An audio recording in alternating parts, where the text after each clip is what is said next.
अस्सलाम वालेकुम dear student. Social content के सवालात पेश किए जा रहे हैं। ये सवालात साबिक़ा इम्तिहानात में पूछे गए हैं, मॉडल के तौर पर दिए जा रहे हैं ताकि आपको इम्तिहान की तैयारी करने में आसानी हो सके। Question number 1, the layer that reflects the radio waves back to the surface of the earth is. तह जो रेडियो लहरों का ज़मीन की तरफ वापस इनेकास करती है। Answer ionosphere. Question number 2, the countries which have a coastal line in Africa. Africa में साहिली खित्ते पर पाए जाने वाले ममालिक। Answer Libya, Egypt, Morocco. Libya, मिस्र, Morocco. Question number 3, cyclones are known by this name in the gulf of Mexico.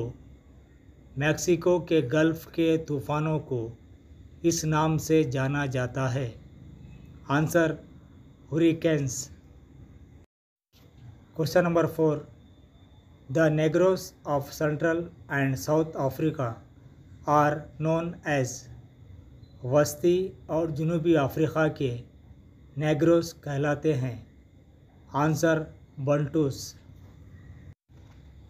Question number 5, anemos means. Anemos के माने। आंसर विंड, हवा। Question number 6, the world famous Niagara Falls are located between these two lakes. दुनिया का अजीम Niagara आबशार इन दो झीलों के दरमियान वाक़ है। Answer Superior and Ontario. Question number 7, one of the following desert is not hot desert. हस्बज़ेल में ये गर्म रेगिस्तान नहीं है। 4 option. Number 1 Gobi, number 2 Kalahari, number 3 Atacama, number 4 Sahara. Answer Gobi, Gobi रेगिस्तान।